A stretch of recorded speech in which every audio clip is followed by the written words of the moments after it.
అమరావతిలో నిర్మాణాలు jet speed వేగంతో జరుగుతూ ఉన్నాయండి. ఒకవైపు అండర్ గ్రౌండ్ విద్యుత్ లైన్లు ముమ్మరంగా పనులు జరుగుతూ ఉంటే రాత్రి పగలు అని తేడా లేకుండా సాగుతున్న నిర్మాణాల విషయంలో ఇటీవలే వరల్డ్ బ్యాంక్ ప్రతినిధులు కూడా వచ్చి చూసిపోయారన్న విషయం కూడా తెలిసిందే.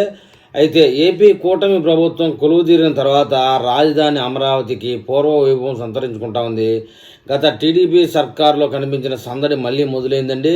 5 సంవత్సరాల తర్వాత మళ్ళీ అమరావతి వాసుల్లో నిండు వెన్నెల్లాగా ఆనందం వ్యక్తం అవుతూ ఉంది. 2019 ప్రథమార్థం వరకు రెయిన్బోలు విద్యుత్ దీపాల వెలుగుల మధ్య యుద్ధ ప్రాతిపదికన సాగిన పనులు ఆ తర్వాత వైఎస్ఆర్సీపీ 3 ముక్కలాడత రావడంతో ఆగిపోయాయి. ఎక్కడ పనులు అక్కడే నిలిచిపోయి అడవిలాగా తయారైపోయిన అమరావతి గత మే నెలలో ప్రధాని నరేంద్ర మోడీ అమరావతి పునర్నిర్మాణ పనులకు శంకుస్థాపన చేసిన విషయం ఆంధ్రప్రదేశ్ వాసులందరికీ తెలిసిందే. ఆంధ్రప్రదేశ్కు చోదక శక్తిగా అక్కరకు రానున్న రాజధాని నిర్మాణ పనులు ఊపందుకున్నాయి. రెయిన్బౌల్లో అని తేడా లేకుండా కార్మికులు అధికారులు పనుల్లో నిగ్నమై ఉన్నారు. 5 సంవత్సరాల నిర్లక్ష్యం వల్ల ఇనప చువ్వలు తుప్పుబట్టి నేల చూపులు చూశాయి. కానీ కూటమి వచ్చిన ఏడాదిలోనే భవన నిర్మాణాలే తలెత్తుకుని నిలబడబోతూ ఉన్నాయి. నిలిచిపోయిన ప్రభుత్వ భవనాలు రోడ్ల నిర్మాణ పనులు ముమ్మరంగా సాగుతూ ఉన్నాయి. అమరావతిలో వేల మంది కార్మికులతో ప్రస్తుతం పనులు ముమ్మరంగా సాగుతూ ఉన్నాయి.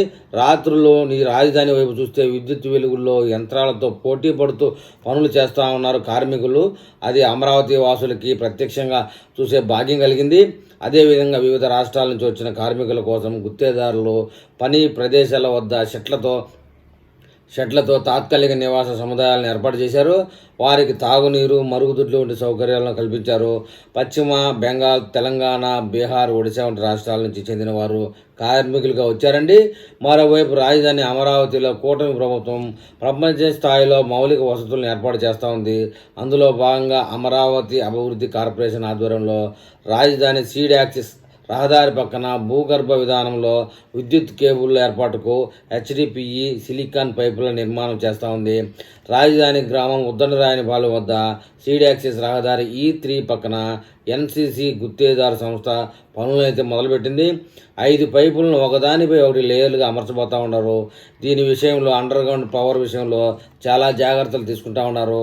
అండర్ గ్రౌండ్ పవరే కాదు, under ground internet, under ground water, under ground మున్సిపాలిటీకి సంబంధించిన మురికి నీళ్ళు పోయేదానికి కూడా చాలా జాగ్రత్తలు తీసుకుంటూ ఉన్నారండి.